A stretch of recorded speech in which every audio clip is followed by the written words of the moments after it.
I'm going to make some skirts because I find myself in need of a simple project. Perhaps you recall this video where I said, Make the skirt! A skirt is, arguably, one of the simpler clothing items to construct. Now, why did I say arguably? Because it can be argued, because simple is relative. But more on that later. I got this at the thrift store, this at the thrift store, and I have no recollection of where I got this. I have 3 different colors, so I'm going to make 3 different skirts. So of the black one, I have 2 yards 6 inches at 43.5 inches wide, not quite 44. Of the red, I have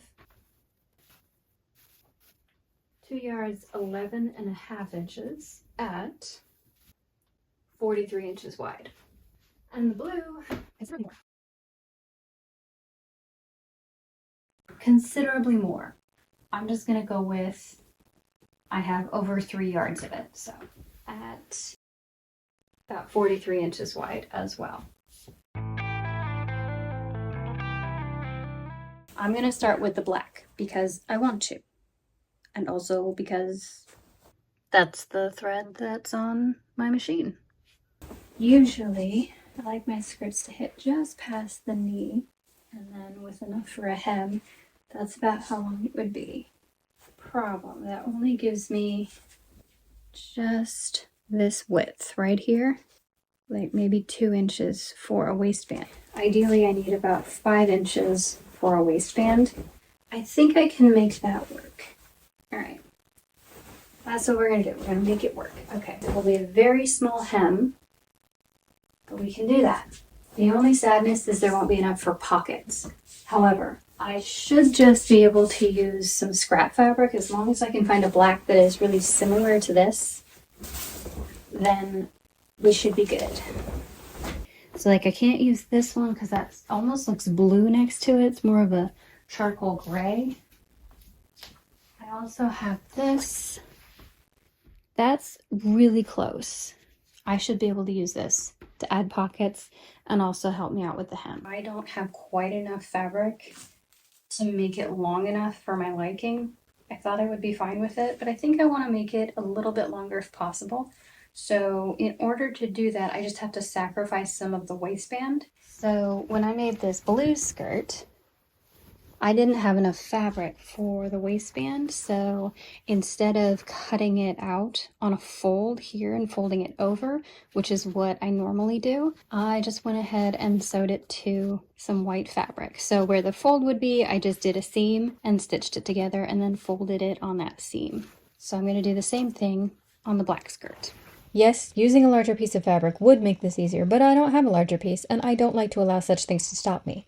I'm kind of stubborn. If I can, I'm going to make it work. Now, whose idea was this angle? It's almost like I'm not a professional content creator. Oh, wait. I'm not. I just pretend. I had cut off the piece I needed for the waistband, so then I could just divide the remaining piece into 3 panels, 3 rectangles. The width of the fabric, about 43 inches wide, was the width of each panel, and for the length, I believe I went with about 25 or 26 inches long. Ideally, of course, there would be more for a hem, but I was making it work. I just pinned the 3 panels together side to side and then stitched them together. It's 3 panels stitched together. Now what I need to do is take the very end here and this very end and join them together. Knowledge! So then I just sew this seam here, but I'm not going to sew it all the way up. I'm going to leave about 7 inches open at the top for a zipper. There we go. Actually, I meant 6 inches. Bonk.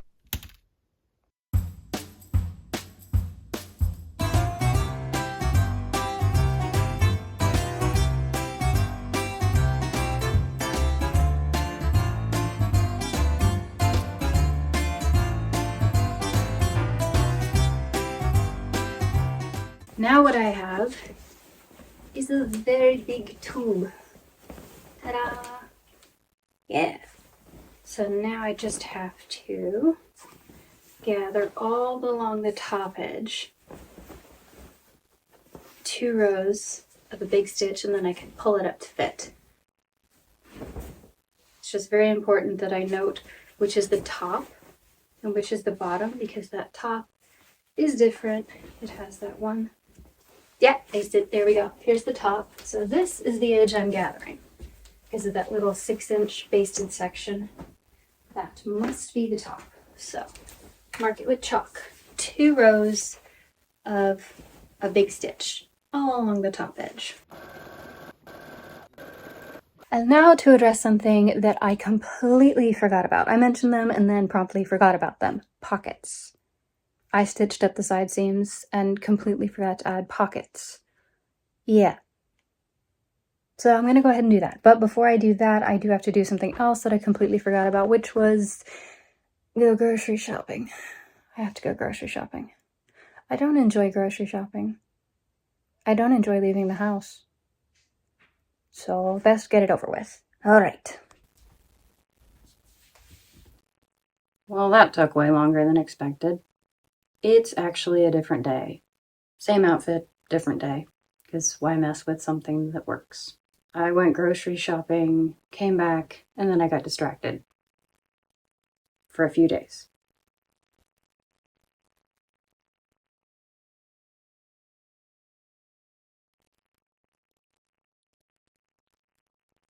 Pockets. I did also make a quick stop at the thrift store because when you're in town, might as well. And I discovered this.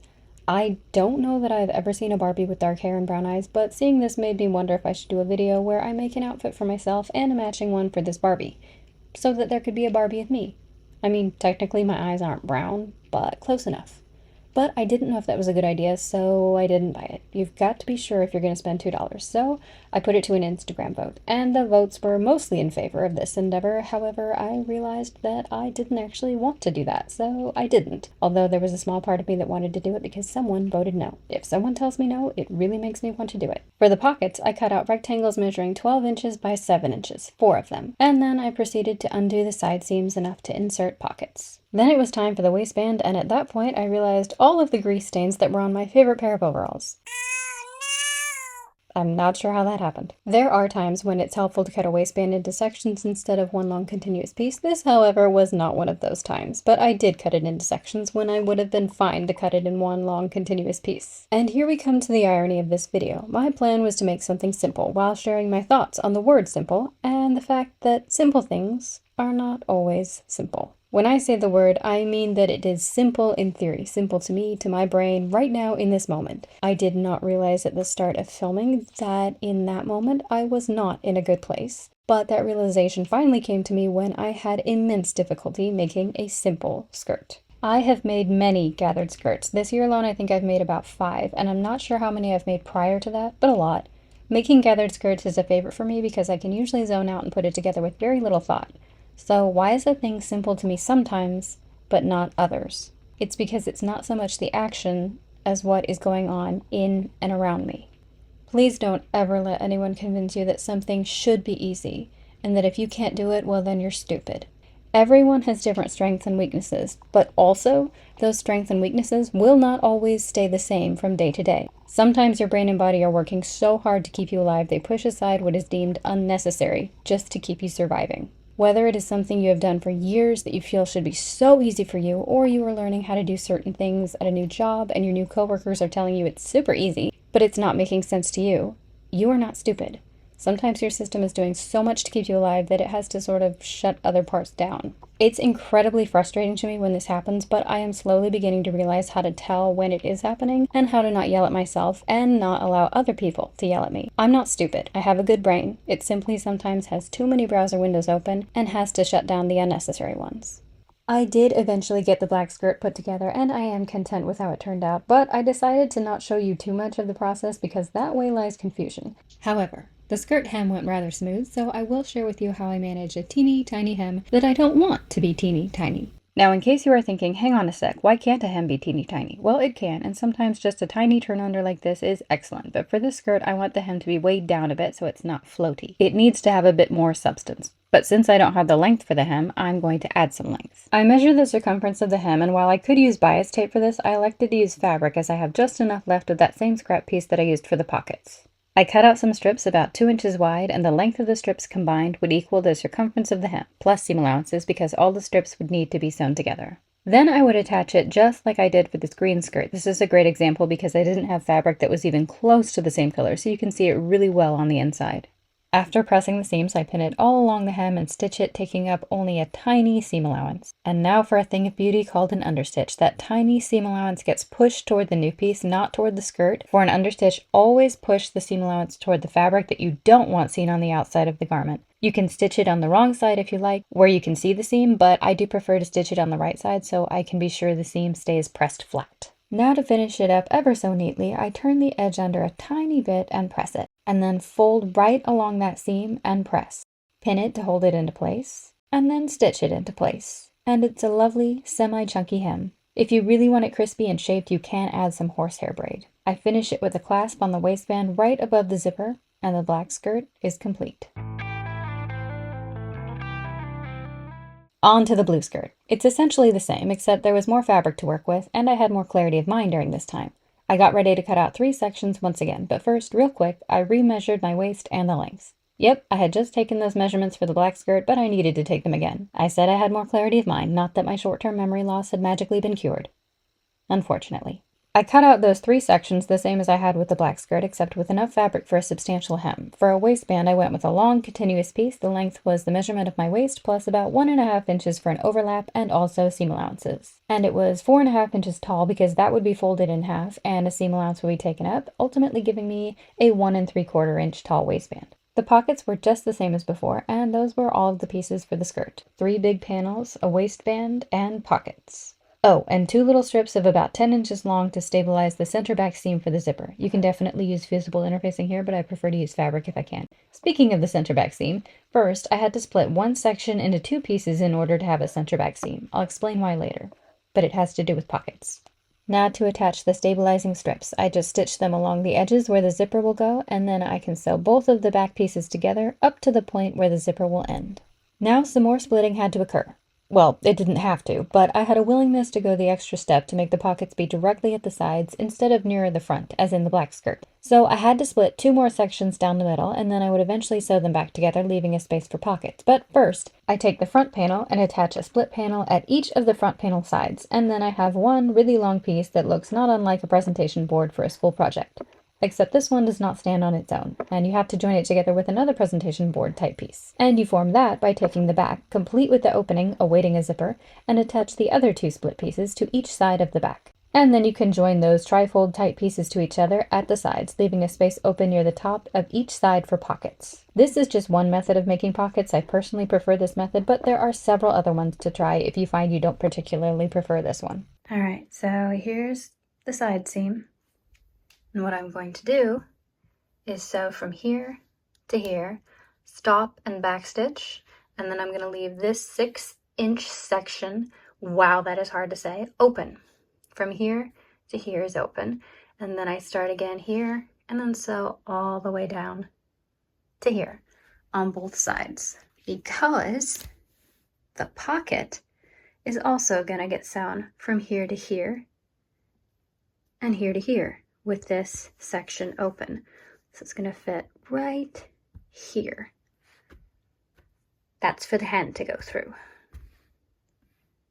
For the pocket, I sew from here, and then I just close up that rectangle all the way around, except for right in between the red pins, leaving this section open. But the rest of it gets sewn closed. To attach the pocket to the skirt, basically I pin the opening on the pocket to the opening on the skirt, stitch them right sides together one side at a time, and push the pocket to the inside of the skirt, which I apparently did not film. I apologize for that. Next time I make a skirt, I will try to film the pocket making better. But this video here does have a similar pocket insertion method within it if you want to check that out in the meantime. Not exactly the same, but similar. Okay, and then there is this very long tube to gather up into a waistband. And there's the pocket. The top of the pocket will get sewn to the top edge of the skirt, but not until after the skirt is gathered into the waistband. And the pocket doesn't get gathered or else it will be tricky to fit anything inside. And that's kind of the point of pockets, am I right? Acorns, rocks, golden rings, Pockets are good for holding things. Something that has to happen before gathering, though, is the zipper insertion. I like to hand baste mine in first. It seems to go smoother that way, and I can check and make sure everything is lined up right and there's no pucker at the bottom. I do so hate an unwanted pucker. Once the zipper is in, it is time to gather 2 rows of the biggest stitch all along that very, very long top edge. Before attaching it to the waistband, though, I had to give it some stability. I cut another waistband piece out of some muslin. Another moment where feasible interfacing would work if you prefer. I just use it like sew-in interfacing, baste all of the edges together, and voila, stability. To ready the waistband for the skirt, I pressed under a seam allowance on one edge, and then closed the sides up. One side gets sewn down the length just about 1.5 inches for an overlap. The opening on the waistband should be your waist measurement. Divide the skirt into 4 sections with chalk marks, and the same on the waistband. Match those chalk marks and pull on the threads until the skirt fits into that space, and stitch securely with the sewing machine. Now fold over the waistband and match that pressed edge to the stitching line, remembering to catch the top of the pockets inside, and hand stitch that waistband closed. Onto the hem. It will be a quick turn under 1 inch and then 1 more inch. So that I don't have to measure and press, but still make sure my hem is sharp, I run a basting stitch all along the bottom edge at a 1 inch seam mark. That way I can use that stitching line as my guide when I press and pull it out when all is finished. And then I just turn it over 1 more time, press and stitch. And now for a clasp at the back of the waistband right above the zipper, and the blue skirt is complete. Now for the red. Now for the red fabric. I've gone back and forth on this for so long, trying to decide, do I make a skirt or do I make a blouse? And I think I have decided that I'm going to go with a skirt. It would work for a blouse, but it is a little bit on the stiff side. Even though it looks very lightweight, you can see through it. It is a little on the stiff side, so I think I would prefer it as a skirt. I only have enough to do a 120-inch circumference, so it's not going to be quite as full as I would like, but I think it will still look really pretty. Same thing as before, and before that. I divided it up into 3 sections for the skirt and a waistband. Out of all of the skirts, this was the smallest amount of fabric that I had, but I was determined to make it work. And this was all of the fabric that remained. Except that, no, I needed this piece because I wanted to skip the zipper. So this was all the fabric that was left. And there are all of the pieces. Oh, and I also stabilized the waistband the same way as the blue skirt with muslin. Since I was, sadly, skipping pockets for this skirt, it was a quick matter to sew all of the sides together and sew a center back seam with a small amount open at the top. Just as though I were inserting a zipper, but I wasn't inserting a zipper. It's not necessarily necessary. I like a good zipper, but I didn't have one in this color, and to purchase one new would cost even more than that Barbie from the thrift store, so I opted for a fly instead. A fly can go with a zipper or without. For such a thing, I take a small piece of fabric, fold it in half, press, and then press one side of it over a seam allowance. Then I attach it to the center back on the side where I will place the waistband overlap. I stitch that onto the edge, fold, and match the pressed seam allowance to the stitching line, and I can either hand stitch or machine stitch that into place. I make sure to press that center back seam toward the side without the overlap, ensuring a nice clean pressed seam from the outside. The waistband is the same as the blue one, except I just close up the ends. I don't bother to sew 1 1/2 inches down the length because the fly is going to be sewn into the waistband, and it's about 1 1/2 inches. For reference, this is what the waistband of the blue skirt looks like next to the red. Clip some corners and gather at the top edge, and it's ready to be inserted into the waistband. Then it's a flip over and hand stitch into place. Now for the hem. Once again, as with the black skirt, there is not enough fabric to make a healthy hem, and I don't have fabric that is even close to the same color. But no fear, I have bias tape. Very nice, wide bias tape. I matched the edge of the bias tape all along the edge of the skirt, just as I did on the black skirt, but this time I don't have to measure and cut a long strip of fabric. I just take up that tiny seam, fold it, and press it, and it's nice and crispy. Then I can stitch it into place, and look at that. Gorgeous. And that's the last step for this skirt. Oh, except for, right, clasps. Here is the back of the skirt.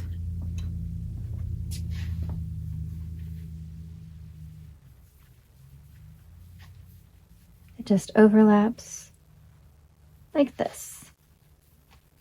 And you can put snaps here if you want, but you don't have to. And then right here you can put a button or hooks and eyes, or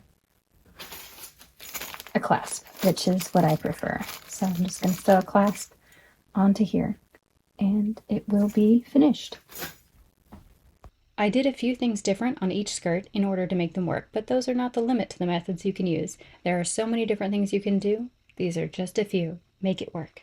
Just remember one thing. No one else is allowed to define simple for you. You define simple for you.